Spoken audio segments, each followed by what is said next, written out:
अभी अपने सभी लोग स्वामी जी महाराज की टेपांकित वाणी को सुन रहे थे और बड़ी सरल भाषा में और बड़ी सुंदर सुंदर बातें हम लोगों को सुनने को मिली है। और इतना सुंदर समन्वय किया है कि अगर आप थोड़ा भी ध्यान दिए होंगे तो समझ में आया होगा। साधु और गृहस्थ दोनों के रहने में अंतर होता है, उसी बात पर यहाँ विशेष रूप से बताया है। और जो बातें बताई है शायद आप सबको ध्यान में भी है। ये दो साधु और उनका अगर आपस में विचार न मिले तो कोई लड़ाई झगड़ा वाली बात थोड़ी होती है, वो अलग अलग हो जाते हैं। और अलग अलग होने के बाद अगर वो जिंदगी में कभी भी ना मिले तो भी दोनों का काम चल जाएगा। चल जाएगा कि नहीं, उनको क्या मतलब है, कुछ है ही नहीं है, कोई बाकी नहीं है। दो लोग लड़ लिए, एक अयोध्या चले गए, एक मथुरा चले गए, जिंदगी में भी ना मिले तो भी कोई मतलब नहीं है। ये तो साधु का व्यवहार है, साधु का जीवन है। लेकिन जो गृहस्थ होते हैं उनका ऐसा नहीं निभता है, उनमें दिक्कत आ जाती है। तो वो आप देख ही रहे हो, अभी कितना उदाहरण देकर के बताया है कि अगर मान लो भाई भाई में लड़ाई हो गई, बेचारे कहाँ जाएंगे, दोनों रहना भी वही है। ब्याह शादी में एक दूसरे को फिर बुलाना भी है, हर अगर एक दूसरे के काम भी आना है, तो मुख फुला के क्या करेंगे भाई।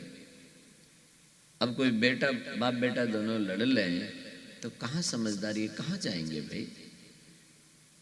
सास बहू लड़ ले तो कहाँ जाएंगी, रहना उसी घर में है। एक दूसरे को मुख देख देख करके फुलाते रहो और जलते रहो और वहीं पड़े रहो। जब ये पता लग जाए कि मेरे को रहना ही साथ साथ है तो समझदारी इसी में है कि भाई लड़ाई झगड़ा नहीं करना चाहिए, सहना चाहिए। तो सहने का नाम तप बताया है। जिस व्यक्ति का स्वभाव सहनशील है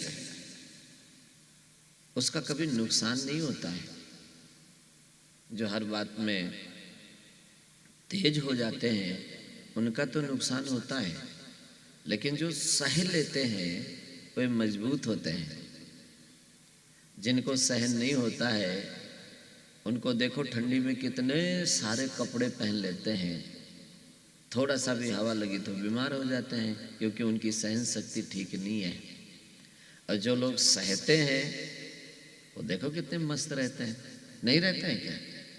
ऐसे सहते हैं, धूप सहते हैं, ठंडी सहते हैं, वर्षा सहते हैं, उससे शरीर कभी कमजोर नहीं पड़ता है, उससे शरीर उल्टा मजबूत होता है।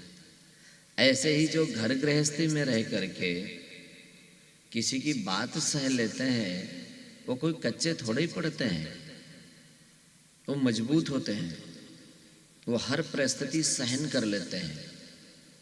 उनको छोटी मोटी परिस्थिति कभी विचलित नहीं करती है, जिनकी सहन शक्ति अच्छी होती है। एक कभी हम कहानी सुने थे, एक कोई राजकुमार जंगल में अपने साथियों के साथ घूमने गया था। तो जंगल में कोई गुजर जाती होती है जो दूध आदि का काम करती हैं, तो वो गुजरियां मटकी में दूध लेकर के किसी शहर में जा रही थी। तो राजकुमार राजकुमार था, उसको एकाएक ध्यान आया कि ऐसे भगवान श्री कृष्ण गोपियों का छाछ की मटकी फोड़ते होंगे, वो ऐसे बेचने निकलती होंगी और ऐसे भगवान जंगल में लीला करते होंगे, तो आज इनकी मटकी में फोड़ूंगा। ध्यान आया कि नहीं? वो आ गया। अब राजकुमार था, लाइन से गुजरी कहीं जा रही थी, उसके हाथ में गुलेल, तो उससे निशाना लगा लगा करके गुजरियों के मना करने पर भी राजकुमार ने मटकी तोड़ दी। और जितनी गुजरियां थी वे सब रोने लग गई, दुखी हो गई। उनमें से एक थी, वो दुखी नहीं हुई, मुस्कुराती रही, कुछ नहीं बोली।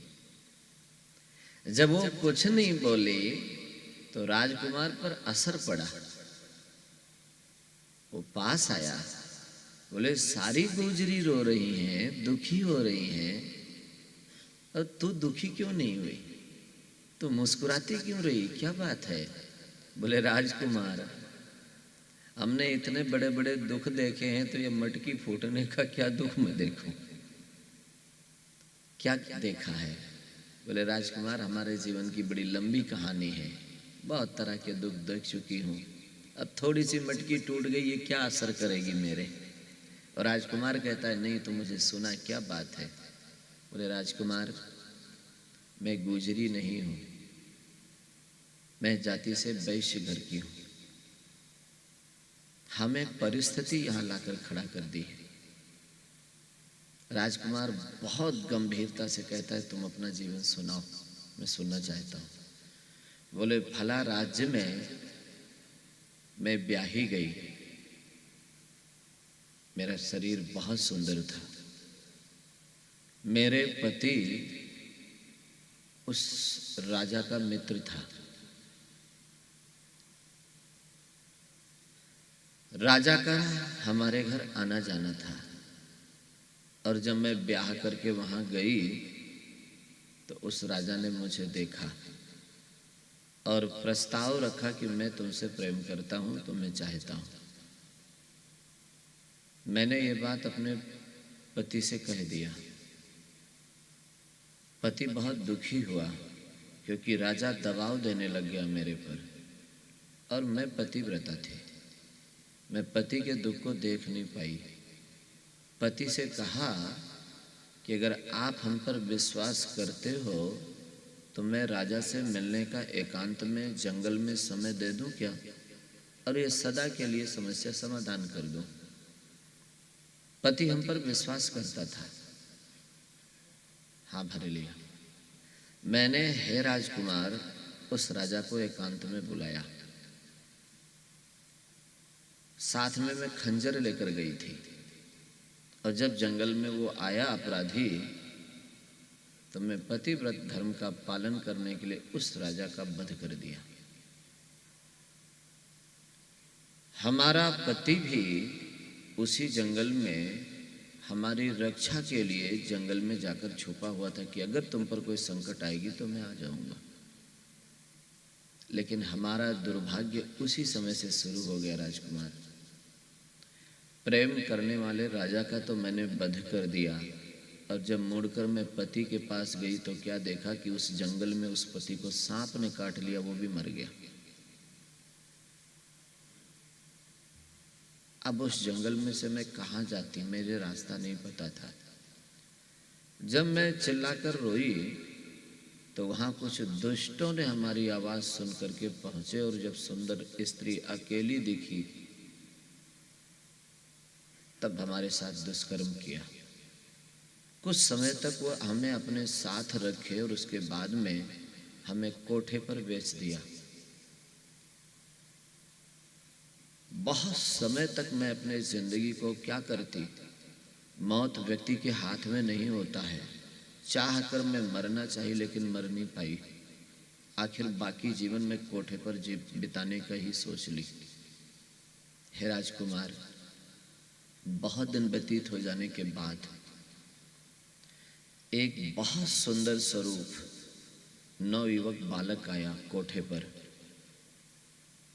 जब मैं उसके सेज पर चढ़े गई तो मैं उससे परिचय पूछा कि तू कौन से गांव का है, तेरे माता पिता का नाम क्या है। तो उस नवयुवक ने जो बात कही उससे मैं बहुत टूट गई, क्योंकि वो मेरा ही पुत्र था जिसे मैं छोड़ कर आई थी। क्या जीवन जी में प्रेमी खोई, पति खोई, दुष्टों के साथ रही, कोठे पर बेची गई। कौन सा ऐसा पाप था जो मेरे से नहीं बना। बेटे के शेष चढ़ी, बहुत ग्लानि हुई। अब ये जिंदगी रखकर मैं क्या करूंगी। नदी के किनारे गई और अकेले ही मैंने चिता बनाया और उस पर सोची जिंदा जल करके प्रायश्चित करूंगी। लेकिन दुर्भाग्य देखो राजकुमार कि जब मैं उस पर जलने के लिए बैठी उसी समय नदी में बाढ़ आ गई और चिता समेत में बह गई। बहते बहते ये जंगल में रहने वाला गुजरों का कबीला, इन लोगों ने मुझे निकाल लिया। मैं अचेत थी। इन्होंने हमारे शरीर से पानी आदि निकाला। देखा ये तो जिंदी है, कहाँ जाती। होश आया, पूछा, मैंने बता दिया मेरा कोई नहीं है।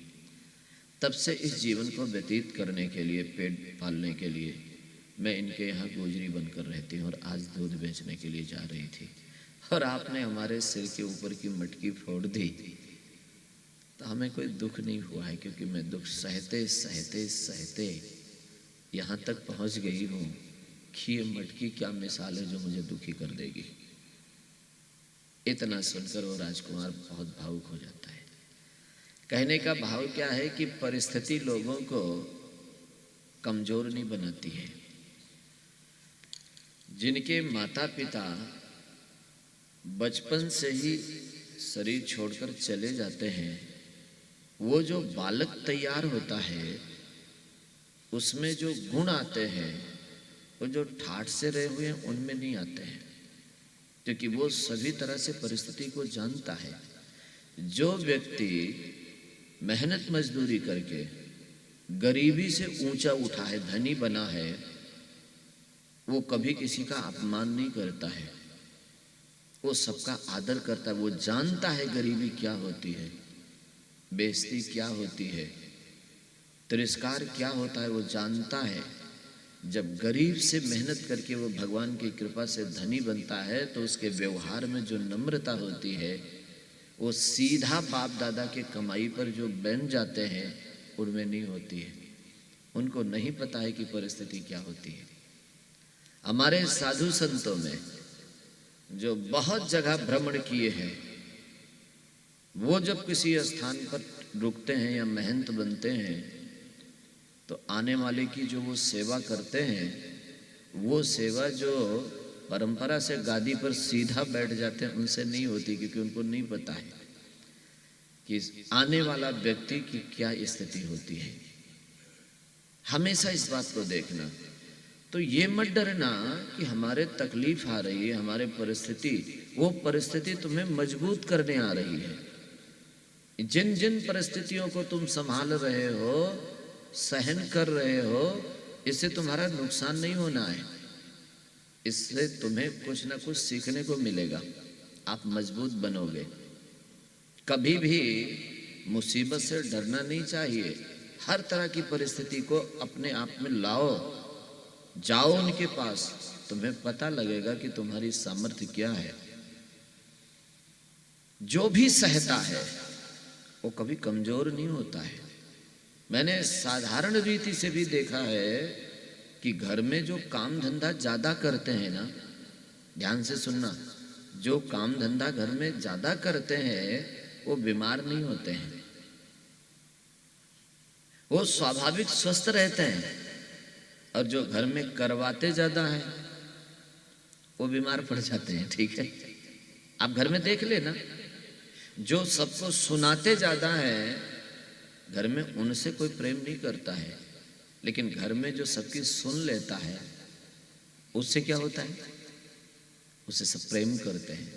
मैं जाता हूँ घरों में तो कई लोग बोलते हैं, महाराज जी ये मेरे जो दादाजी हैं ना, ये बड़े देवता हैं, देवता। मैंने कहा इनमें ऐसी क्या देवत्व है? बोले महाराज जी छोटे बड़े बूढ़े कोई भी इनको कुछ कह दो, ये सबकी सुनते हैं महाराज, सबकी सुन लेते हैं। तो सबकी सुन लेते हैं तो इनको देवता मानते हैं घर में। और जो रात दिन सबको सुनाए ही जा रहे हैं उनको क्या बोलते होंगे? कह नहीं पाते हैं बेचारे, राक्षस के सिवा और क्या बोलते होंगे उनको? अब बताओ। एक घर में मैं गया तो एक माता राम रोती रोती बोली, महाराज जी बड़ी दुखी हूं मैं। मैंने कहा क्या बात है? बोले विस्तार से मैं क्या बोलूं, मैं मंदोदरी हूं। क्या बोली हो? और तो किसी की बात नहीं की, बोले मैं मंदोदरी हूं महाराज, अब आप समझ जाओ। तो पति कौन होएगा? कृष्ण होएगा? राम होएगा? अब बताओ, रावण है, रावण पूरा, और क्या। इसलिए आप सबसे कहते हैं घर में रहो और सहो। कोई कुछ कह दे मुस्कुरा दो। किस लिए मुस्कुरा दो?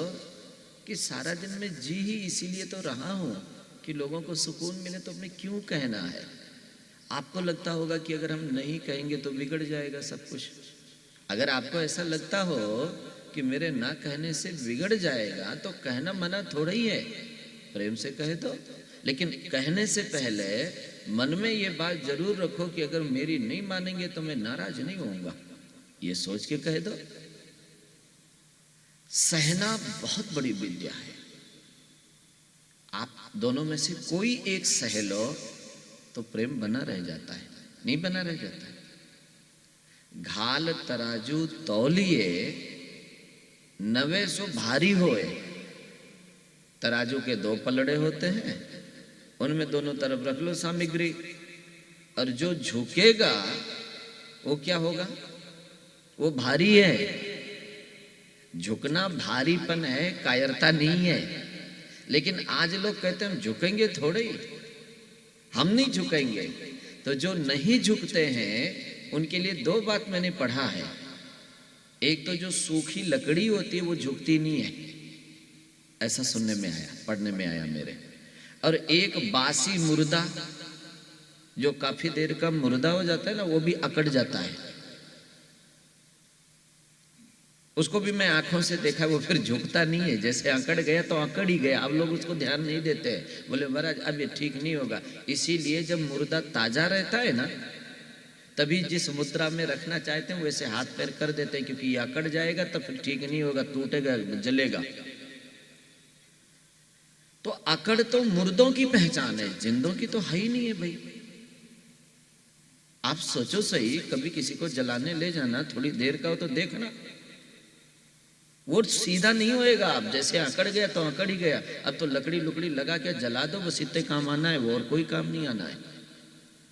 लेकिन अगर हम जिंदे हैं और फिर भी हमारे अंदर अकड़ है, हम झुक ही नहीं रहे, तो भी काहे का जिंदे हैं। रामचरितमानस में 14 प्रकार के मुर्दा बताए हैं। आप लोगों को आश्चर्य होगा, आप तो भी एक ही प्रकार का मुर्दा जानते हैं, जो मर गया वही मुर्दा है। लेकिन रामायण में 14 प्रकार के मुर्दा बताए हैं। मैं जब पढ़ा तो मेरे को आश्चर्य आया, कितनी सुंदर प्रसंग है। जो संतत क्रोधी हैं, अपने से बड़ों के विरोधी हैं, हमेशा दुखी रहते, ये भी मुर्दा ही है, ये जिंदा है ही नहीं है। आप शास्त्रों को पढ़ो देखो तो समझ में आता है। तो इससे पता लगता है कि भी अकड़ नहीं, नरमाहट होनी चाहिए, झुकना आना चाहिए। एक और बात आपको बताऊं, आजकल घर बनाने की प्रक्रिया अलग है। जो पहले घर बनते थे हमारे, उनमें घर भले ही बड़ा होता था, लेकिन निकलने का जो द्वार होता था, दरवाजा होता था, वो छोटा बनाया जाता था। छोटा क्यों बनाया जाता था? कि आते जाते झुकने की आदत बनी रहे। क्या बनी रहे? झुकने की आदत बनी रहे। और जिनको झुकना नहीं आता था उनके माथे पर वो भिड़ता था। ठीक, समझ में आया कि नहीं? मैं एक जगह गया तो इतना छोटा गेट देखा, बहुत धनाढ्य व्यक्ति, पुराना बना हुआ था। बोले महाराज ये पुराने जमाने का मकान है, थोड़ा आप झुक के आना। बोले मेरे को भी झुकना पड़ेगा क्या? बोले हाँ महाराज जी। तो मैंने कहा अच्छा, इतना बड़ा घर बनाया लोगों ने, तो 1-1.5 हाथ दरवाजा बड़ा ले आते, पैसा नहीं था क्या? बोले महाराज जी पहले की संस्कृति लचीली थी, हर व्यक्ति को ये दरवाजा सिखाता था झुक के चलना है। क्या करना है? झुक के चलना है। और जो दिन में 50 बार झुकता है उसकी कमर की पीड़ा कभी नहीं होती थी। ठीक है, वो आराम से ही व्यायाम होता रहता था। और जो नहीं झुकता था, हाथों हाथ उसके माथे पर बजती थी और समझ में आ जाती थी झुकना चाहिए। अब आज आप लोग घर ही ऐसा बना लिया कि आप उसी में नहीं झुक रहे हो, तो बाहर सबके सामने कैसे झुकोगे आप बताओ? ध्यान आया कि नहीं? बहुत तरीके होते थे। राजस्थान में एक आश्रम में अभी भी पुराने संत का पाटा पड़ा हुआ है, तो कितना होगा, मुश्किल से 3.5-4 हाथ लंबा होगा, बस इतना ही पाटा है। तो उसको देखकर मैं सोचा कि उस समय इतने छोटे लोग होते थे क्या? तो एक पुराने संत बोले नहीं महाराज जी, जिनके लिए ये था उनका मैं आपको चित्र दिखाता हूँ, बड़ा लंबा शरीर था। तो मैंने कहा फिर गांव वाले पाटा साइज का क्यों नहीं बनाए? बोले पहले साधु संत इतने में ही सोते थे, वो कभी पैर पसार के नहीं सोते थे। नींद आई तो चुपचाप ऐसे करके सो गए और थोड़ी देर में शरीर थक जाता था, नींद पूरी हो जाती, उठकर भजन करते थे। इसलिए लंबा चौड़ा तकिया सैया बढ़िया व्यवस्थित नहीं लगाते थे, क्योंकि उसमें ज्यादा नींद आएगी, आलस ही आएगा। लोग ये भी ध्यान रखते थे। छोटे सी जगह में थके हुए शरीर को केवल आराम देना होता था, सोने में सुख लेना नहीं होता था। लेकिन आजकल यहां भी सुख लेने लग गए। तो ये हमारे पतन का कारण है भाई। तो जब आप लोग घर में रहो तो कम से कम एक नियम रखो कि हमको सहना आना चाहिए। एक ने कही और दूसरे ने मानी, बोले दोनों ही ज्ञानी। और एक ने कही, दूसरे ने थापी, बोले दोनों ही पापी। आज ये ज्यादा हो रहा है। अरे भाई किसी ने कह दिया, वो माफी मांग रहा है, झट बढ़िया रामा श्यामा कर लो ना, हो गई बात। अभी क्या बोले राजस्थान में कहावत है कि भैया मैं तो थोड़ी बात क्या कही, तुम तो ऊंचा आ गए। ऊंचा आने का मतलब क्या है? तुम हल्के निकल गए, तुम गंभीर नहीं, वजन नहीं है तुम्हारे में, थोड़ी सी में हल्के हो गए आप। नहीं, ऐसी गंभीरता रखो भाई, एक दूसरे को माफ करना सीखो। वैसे भी आप सोचो, जब कोई गलती हो जाती है, सही बताना, आप लोगों से जब कोई गलती हो जाती है तो आपके मन में ऐसा नहीं आता है क्या कि अब की बार मेरे को माफ कर दें? ऐसा आता नहीं होगा मन में क्या? और जब आपके आता है तो जिससे हो गई है, जिससे तुम नाराज हो, उसके भी तो आई होगी, आप माफ कर दो ना। आपको कोई माफ करेगा कि नहीं करेगा ये आपके हाथ में नहीं है, लेकिन आप तो किसी और को माफ कर सकते हो। लेकिन नहीं, हम लोग अभी जानते नहीं है जीना। संबंध कोई भी हो, भाई भाई का हो, बाप बेटे का हो, माँ बेटी का हो, माँ बेटे का हो, सास बहू का हो, लेकिन अगर माफ करने की आदत हो तो क्या घर में प्रेम नहीं होगा? नहीं होगा क्या? लेकिन आज हम लोग थोड़ी थोड़ी अभिमान के लिए मौका ढूंढते हैं, माफ करने का नहीं, लड़ाई करने का, डांटने का। कई लोग तो एक दूसरे से बोलते हैं कि मैं तो ताक में ही बैठा हूं, कोई गलती हो फिर इनको बताऊंगा। अरे क्यों जिंदगी खराब करने के लिए बैठे हो भाई? अगर तुम ताक ही लगा रखे हो तो माफ करने का सोचो कि किसी से गलती हुई मैं माफ करूंगा। लेकिन ना, लोग तो इसलिए तैयारी कर रहे हैं, तो दुख नहीं पाएंगे तो क्या पाएंगे भाई? घर में ऐसा नहीं। मैंने ऐसा सुना कि रविवार का दिन था, छुट्टी थी, और घर बहुत बड़ा परिवार नहीं था, एक बेटा एक बेटी। बेटे का ब्याह हो गया था, बेटी अभी कुंवारी थी। पति पत्नी ये केवल 5 लोग। अब 3 तो स्त्रियों का शरीर, 2 पुरुष का। बाप बेटे सुबह के समय बालकनी में बैठकर पेपर पढ़ रहे थे, सुबह की बात। माँ, बहू और बेटे ये तीनों रसोई में बड़ी खुशी से काम कर रही थी। आज छुट्टी का दिन है, कुछ नया बनाते हैं, होता है ना। तो तीनों रसोई में कुछ बना रही थी। तब तक एक बर्तन गिरकर जोर से टूटने की आवाज आई रसोई में। अब घर का मुखिया के यहाँ दर्द हुआ, क्योंकि कमाई उसने करके लाया है ना। उसके कान में पड़ी और जोर से चिल्लाया, छोरा जा देख बर्तन किसने तोड़ा, जा देख। वो बेटा उठा नहीं, चुपचाप बैठा पेपर पढ़ता रहा। अब बाप को आया फिर से गुस्सा, छोरा जा देख ना किसने तोड़ा। बेटा मुस्कुराया पिताजी को देखकर, फिर पढ़ने लग गया, उठा नहीं। अब बाप को गुस्सा नहीं था, उसने कहा तू नहीं जाएगा, मैं जाऊं। तब वो बोला, बेटा जी जाने की जरूरत नहीं है, मैं यहीं से बता दूं किसने तोड़ा है। जाने की क्या जरूरत है वहां तक, मैं बता सकता हूं किसने तोड़ा। बोले किसने तोड़ा? बोले मेरी मां ने बर्तन तोड़ा है। इतना सुनते ही उसका पिता बिगड़ गया। बोले तेरी भी घरवाली अंदर है, मेरी घरवाली का नाम क्यों लिया तूने? बोले पिताजी यहां घरवाली की बात नहीं है, आप समझदार हो, थोड़ा समझो। बर्तन टूटने के बाद दोबारा कोई आवाज आई है क्या? बोले वो तो नहीं आई है। बोले भाई समझ लो, बहू से टूटता और माँ चुपचाप रहती, आपको लगता है ये बात? माताएं ध्यान से सुन लो, वो बेटा कह रहा है बर्तन टूटने के बाद किसी की आवाज आई है क्या? इसका मतलब किससे टूटा होगा? बहू से, बेटी से। मां से टूटा इसलिए कोई आवाज नहीं आई है, और बहू से टूटता तो अभी वहां महाभारत चालू हो जाता अब तक। तो माताएं एक बात बताओ, थारे से टूट जाए तब तो कोई बात नहीं, और अगर किसी बहू से टूट जाए तब डांट और गाली गलौज शुरू? नहीं, ये नहीं होना चाहिए। जो भी काम करता है गलती उसी से होती है।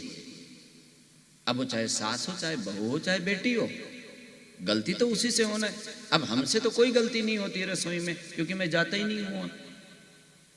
जो है उसी से गलती होती है। तो आप सबसे निवेदन है, चाहे माताओं बहनों में हो, चाहे भाइयों में हो, जो काम करेगा गलती उसी से होती है। और गलती होने के बाद जो माफ करता है वो बड़ा होता है।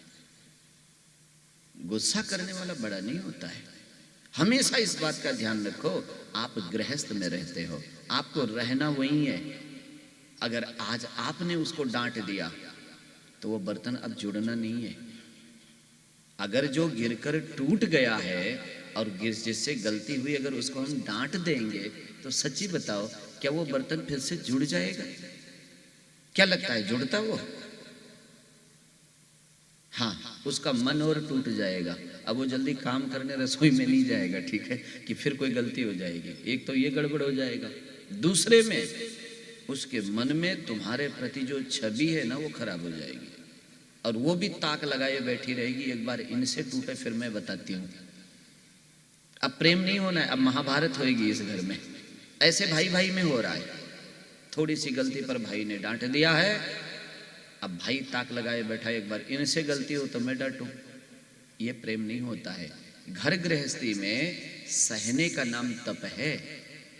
मैं तो यही कहूंगा, आप लोग सत्संग सुनते हो, अगर आपस में प्रेम रखना है तो सहनशीलता लानी चाहिए। साधु संतों वाला जीवन अलग है, खटपट हुए निकल गए दूसरे एरिया में, ना मिले जिंदगी में कोई मतलब नहीं। लेकिन आप लोग कहाँ जाओगे? छोड़कर भागोगे? एक ही कमरे में रहोगे, सुबह शाम एक दूसरे का मुख देखोगे और फूला फूला घुमाओ जलो। क्या जरूरी है भाई? जब रहना ही एक साथ है तो ये सब मन की निकाल दिया करो। शाम को सोने से पहले एक दूसरे को जाकर प्रणाम कर लिया करो कि दिन में जो हुई सो हुई, अब मेरे को माफ कर दो, काम खत्म। इतने तो बोलना है। कोई ना कोई गलती हुई है, इसके कारण ही बड़े लोग नाराज हैं। छोटे को क्या चाहिए? जाकर माफी मांग लो। जो उनके मन में गुस्सा होगा और डांट देंगे, कह देंगे, और आपका घर बच जाएगा, प्रेम रहेगा। हमेशा सोचो। और नहीं करोगे तब क्या होगा? मन ही मन, अंदर अंदर आप एक दूसरे का अहित सोचोगे, और जब मन में बैर हो जाएगा तब कभी भी प्रेम होगा नहीं, एक दूसरे का उल्टा होगा।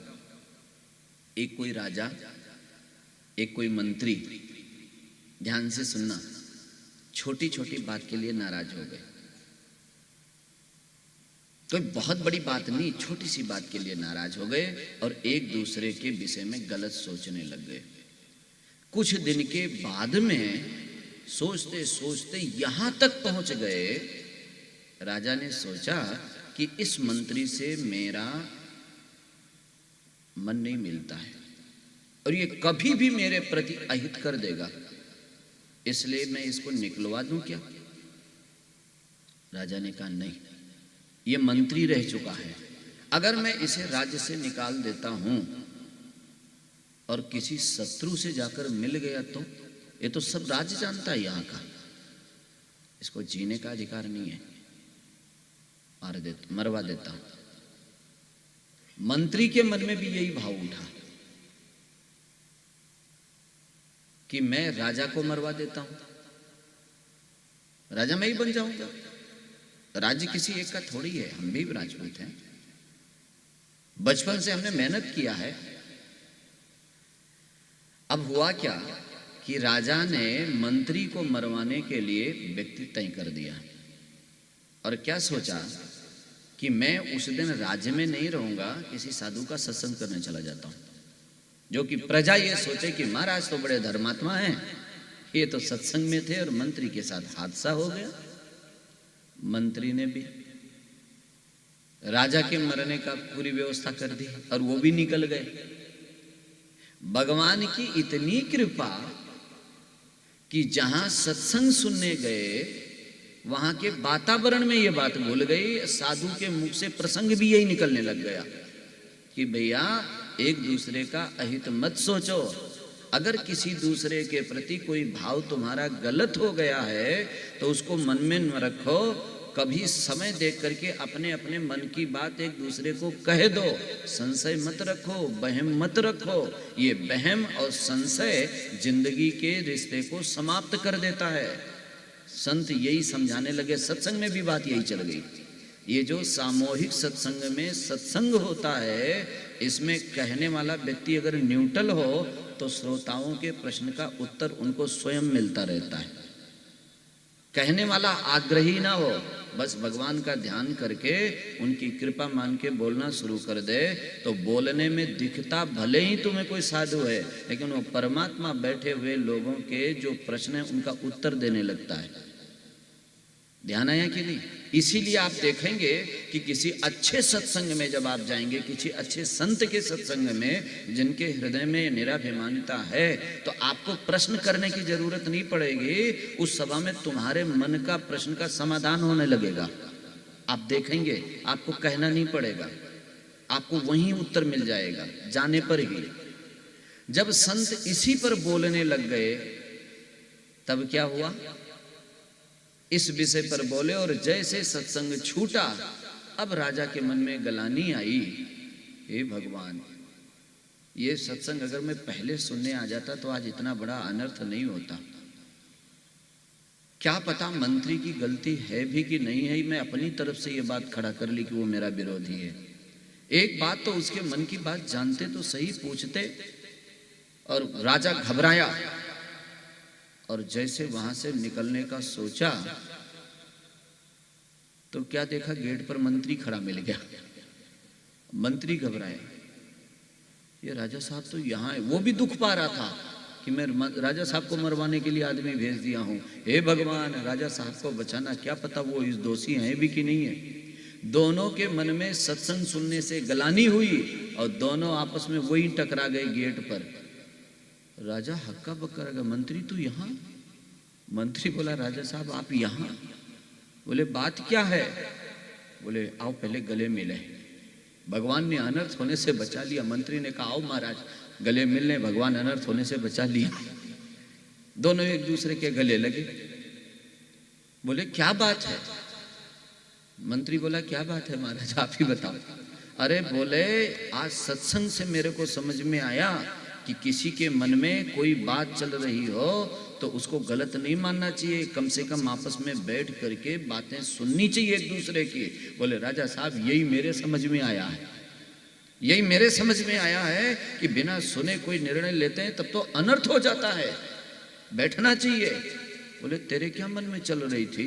बोले जो आपके चल रही है, जो महाराज ने सुनाया है वही। बोले मंत्रीवर आप मेरे मन का भाव नहीं जानते, बड़ा दूषित हूं मैं तुम्हें मारने के लिए आदमी भेज चुका हूं। बोले राजा साहब हम कम दूषित नहीं, हम भी तुम्हें मारने के लिए आदमी लगा दिए। ये हुआ सब कैसे? बोले मैं तो इसलिए आ गया था कि लोग सोचे मैं सत्संग में गया हूं। बोले मैं भी इसीलिए आया हूं।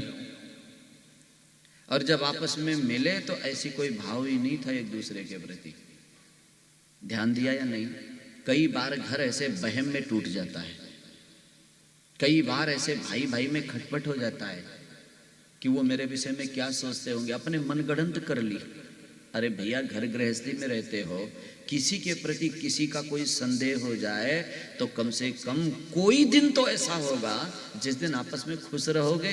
उस दिन थोड़ा बैठ करके अपने मन की बात रख दो कि भैया आजकल मेरे मन में आपके प्रति ऐसे ऐसे भाव आते हैं, मेरा दुर्भाग्य है कि जो मेरे मन में आता है। भैया आपका भी ऐसा विचार है? तो अगर ईमानदार भाई होगा तो जो बात होगी वो बता देगा, और अगर बेईमान होगा तो उसके समझ में आ जाएगा कि मैं ही नहीं सोच रहा हूं, ये भी सोच रहे हैं, इसलिए भी सावधान हो जाओ। लेकिन वो रिश्ता रुक जाता है। हमारे विषय में संसार क्या सोचता है, जैसा हम संसार के विषय में सोचते हैं वैसे ही संसार भी मेरे विषय में सोचेगा। एक बार कोई बादशाह बीरबल से ये बात पूछी, बीरबल ये समाज मेरे विषय में कैसा सोचता है? बोले बादशाह जैसे आप किसी के विषय में सोचते हैं। बोले हमको पता कैसे लगे? बोले समय पर मैं आपको बताऊंगा। एक दिन बीरबल और बादशाह कहीं सैर पर निकले तो बीरबल जी क्या बोले, एक बूढ़ा व्यक्ति जा रहा था, काफी वृद्ध हो गया था, और बादशाह क्या बोले, बोले बीरबल अब इस डोकरे को जीने का क्या मतलब है बताओ?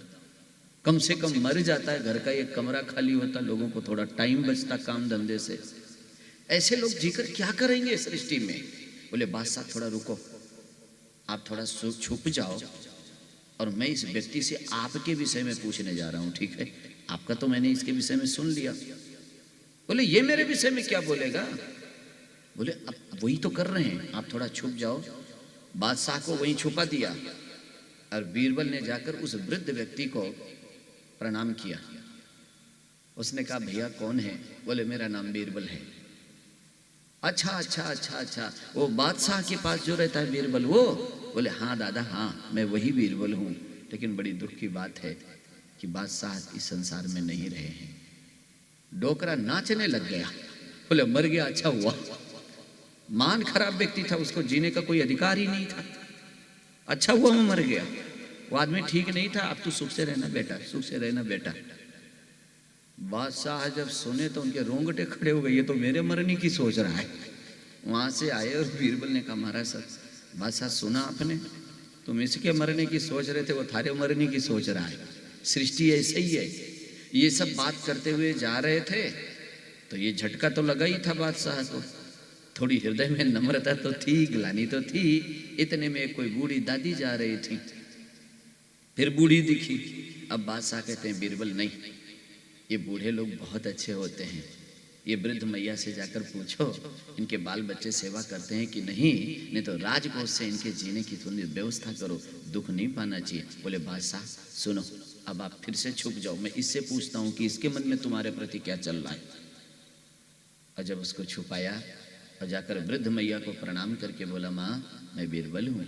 अच्छा अच्छा बेटा, वो बादशाह के वहाँ रहते हो वो? बोले हाँ। बोले क्या बताएं माँ, बादशाह अब संसार में नहीं है। वो माता राम रोने लग गई। बेटा वही तो एक नेक इंसान था जो हम लोगों की चिंता रखता था कि हम दुखी ना होवें। आज परमात्मा उन्हें नहीं, हमारे सुख को मेरे से छीन लिया है। वो रोने लग गई। बादशाह निकल कर आए, माँ के चरणों में प्रणाम किया और बीरबल को हृदय से लगा लिया। बीरबल तू जो कहता है ठीक कहता है, संसार कैसा है जैसा हम उसके विषय में सोचते हैं। तो जब आपको यही पता है कि जैसा हम सोचेंगे वैसा ही हमारे साथ व्यवहार होगा, तो कम से कम वो सोचना तो हम लोग ठीक कर दें। नहीं होना चाहिए क्या? लेकिन हम लोग क्या करते हैं, सही जीवन को तो उपेक्षित कर देते हैं और अपने छोटे छोटे अभिमान को पोषित करने के लिए हट किए बैठे हैं और जिंदगी नरक बनाए हुए हैं। भैया इस संसार में न कोई छोटा है न कोई बड़ा है। निर्बल को मत सताइए, जाकी मोटी हाय, मुई खाल की श्वास सो सार भस्म हो जाए। मरे हुए चमड़े की थैली से जब धौंकनी चलती है तो लोहा भी राख हो जाता है। ये हाड़ मांस का, इसमें भी श्वास चलता है। इसको सताओ मत, इसकी आह तुम्हें कहीं की नहीं रखेगी। इसको थोड़ा सुनो, इसको समझो। थोड़े थोड़े अभिमान के लिए आपस में लड़ो मत, ठीक है? हो सकता है एक भाई के पास बहुत धन हो सकता है दूसरा गरीब हो, अपनी अपनी किस्मत है। ऐसे घर मैंने बहुत देखे हैं। माँ जाए भाई है, एक बहुत धनाढ्य हो गए हैं, एक बेचारे बहुत गरीब रह गए हैं। इसका मतलब ये नहीं है कि हर बात में आप उनको ताना मारो। आप ताना मार दोगे, आज आपका दिन है, आज आपका समय है, लेकिन वो गरीब व्यक्ति को दुख तो होता ही होगा ना, नहीं होता होगा क्या? आप कल्पना करो, जिनके बीती होगी उन्हें पता होगा। अच्छी बात है कि आपके परमात्मा ने सुन लिया है, आप बहुत खुश हो, बहुत प्रसन्न हो, रहो। लेकिन अगर कोई भाई परिवार, कोई रिश्तेदार थोड़ा गरीब रह गया है तो वो तुम्हारे ताना सुनने के लिए नहीं, उसको भी दुख होता है, उसका भी अपना स्वाभिमान होता है, उसका भी अपना एक जीवन होता है। कई बार ऐसा होता है कि जब बहन बेटी का विवाह किया था तब जहां किया था हम बराबर के थे, हो सकता है ऐसा, लेकिन भगवान ने तुम्हारी सुन ली। आज तुम बहुत ऊंचे पहुंच चुके हो, तुम्हारा और जहां बहन ब्याही गई हो उनकी लेवल एक जैसा ना हो सकता है भगवान ने तुम पर कृपा कर दी हो, लेकिन अब उस बहन का तुम अनादर करो, उस संबंधी का अनादर करोगे, तब आपको बहुत ज्यादा दुख होगा। ये आह कभी नहीं लेनी चाहिए, क्योंकि समय एक जैसा किसी का नहीं रहता है, सबके अंदर परमात्मा है। अगर आप बड़े हुए हैं, आपके पास कुछ है, तो मैंने देखा है कि वृक्ष भी देखा हूं, वृक्ष जब उनके धन रूपी फल लग जाता है तो वो डाली झुक जाती है, झुक कर रहती है, नहीं रहती है क्या? तो जिनके परमात्मा ने बुद्धि दिया है, धन दिया है, परिवार दिया है, वो अकड़ कर नहीं, उनको झुक कर रहना चाहिए, सबके नजदीक जाना चाहिए। ऊपर नहीं जाती है वो डाली, वो नीचे आती है कि भैया लो तुम भी काम ले लो, वो झुक कर रहते हैं। ये हमारी रहनी है। और इसी बात को रामायण के चौपाई में किष्किंधा कांड में यह सब लिख दिया है।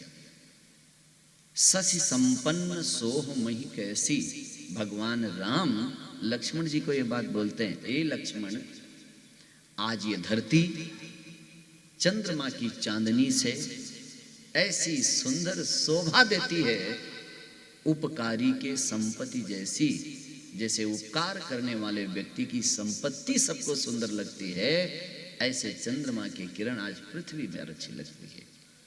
संपत्ति वही अच्छी है जो सबके काम आती हो, व्यक्ति वही अच्छा है जो सबसे स्नेह प्रेम रखता हो। भैया ऐसे सुंदर सुंदर जीवन जियो। पता नहीं कितना समय हमें यहाँ रहना है, ये शरीर छोड़ने के बाद में ये व्यवहार ही तो समाज में बचता है याद के लिए, होता या नहीं होता है? ऐसे बढ़िया सुंदर सुंदर करो।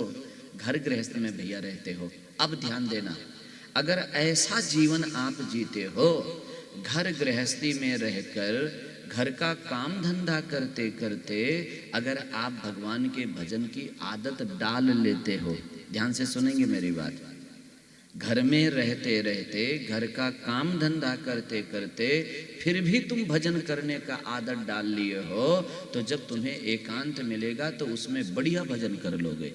लेकिन जिन्होंने केवल एकांत में रहकर भजन करने की आदत डाली है, वो घर गृहस्थी काम धंधा में रहकर उनसे भजन नहीं होता है।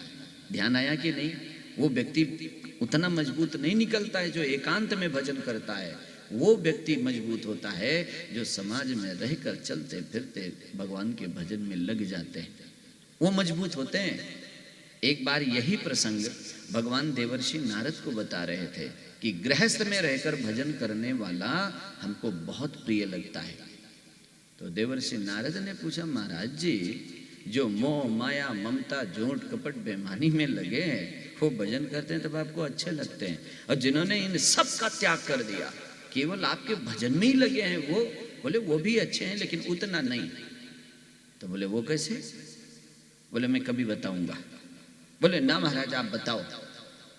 तो बोले मैं बताऊंगा, थोड़ा एक काम जरूरी है, थोड़ा उसको करके आओ। तो बोले क्या?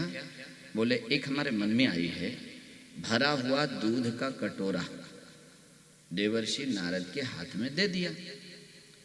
बोला गांव में घूम करके आ जाओ, एक बूंद भी दूध गिरना नहीं चाहिए, एक बूंद भी दूध गिरने मत देना, जाओ घूम कर आ जाओ, उसके बाद मैं आपको बताता है। बोले बस इतना ही करना है? बोले हाँ। भरा हुआ दूध का कटोरा लेकर देवर्षि नारद पूरे गांव की फेरी लगाई। काफी समय लग गया उनको, क्योंकि गिरने नहीं देना है ना, धीरे धीरे धीरे धीरे। और आकर बोले महाराज एक बूंद भी गिरने नहीं दिया और मैं फेरी लगा लिया। बोले अच्छा ठीक है, इतनी देर में कितनी बार आपने हमको याद किया? बोले वो तो मैं भूल गया। बोले क्यों? बोले मैं तो इस सावधानी में लगा हुआ था कि दूध ना गिरे। बोले एक बूंद दूध नहीं गिरने देने के चक्कर में तू मेरे को भूल गया, और वो इतनी बड़ी गृहस्थी संभाल करके भी मेरे को याद कर रहा है, तो तू श्रेष्ठ हुआ कि वो श्रेष्ठ हुआ, ये बता। बोले महाराज समझ में आ गई मेरे, ठीक है। समझ में आई कि नहीं? गृहस्थ छोटा नहीं है, अगर भजन करे तो हाथ काम, मुख नाम, हृदय साचे प्रीति, कर सकते हो। लेकिन समस्या ये है, हाथ काम है, मुख में नाम है, और बगल में भगवान का प्रेम नहीं, छुरी है। किसी का अहित चाह रहे हो, पतन हो जाएगा। ये जिंदगी सही नहीं जिए। खूब बढ़िया प्रेम से माफ करो। हृदय में तो केवल भगवान का प्रेम होना चाहिए, मुख में भगवान का नाम होना चाहिए, और हाथ में जहां कहीं दिया है वो सेवा होनी चाहिए। ये तीनों चीज जिसके हाथ में है वो गृहस्थ उसी लोक को प्राप्त होता है जहां पर एक सबसे त्यागी विरक्त महात्मा जाते हैं। हमारा आपका दो जगह नहीं है। हम अपने काम में सही से रहें, आप अपने काम में सही से रहो। खूब बढ़िया प्रेम से हम ठाकुर जी का दोनों उन्हीं की संतान है, ऐसे घर में रहना चाहिए। छोटी छोटी बात को माफ करना चाहिए। बहुत सुंदर सत्संग है, इसमें और भी अच्छी अच्छी बातें बताई है कि घर गृहस्थी में कितने आफत होते हैं, लेकिन फिर भी हमें वहीं रहकर भजन करना होता है। छोड़कर कहाँ जाएंगे बताओ? खटपट करके नहीं, आपस में प्रेम करके और सहना सीखना चाहिए। कोई गलती हो जाए, मन में एक भाव रखो हमेशा, जैसे सोकर उठो उसी समय मन में एक निश्चय कर लो कि आज अगर किसी से कोई भी गलती हुई या मेरे से हुई तो सबसे पहले माफी मांगने काम मैं करूंगा, इसमें मैं पहले रहूंगा, लड़ाई में नहीं, माफी मांग लूंगा मैं। इतना करते ही आपके घर का प्रेम सुरक्षित हो जाता है। ऐसी सुंदर सुंदर बातें जीवन में रखकर भैया थोड़ा दिन हमारे पास है, उसको राजी राजी निकाल लो। उसके बाद रहना नहीं देश बिराना। हम यहाँ आए हैं, जाना तो पड़ेगा। डेट कब फिक्स है इसका पता ही नहीं है, पहले से ही तैयार रहो। अब मन में तो मेरे बहुत रहती है, कहता भी खूब हूँ, लेकिन अब क्या करें भाई, मानने वाले तो आप लोग हो, मानो नहीं मानो वो तो थारी मर्जी है, हम तो केवल कह सकते हैं। सुबह का जो सत्संग है, सुबह का जो कीर्तन है, नाम जप है, क्या इसका कोई होड़ होगा? कितना निर्मल पावन पवित्र बेला होती है, इतने सारे लोग मिलकर पंडाल में हम 2 मिनट भी राम राम करते हैं तो लाखों माला हो जाती है। लेकिन कहाँ हम लोग समय का ध्यान देते हैं? मेरे आज भी सुबह फिर मन में आई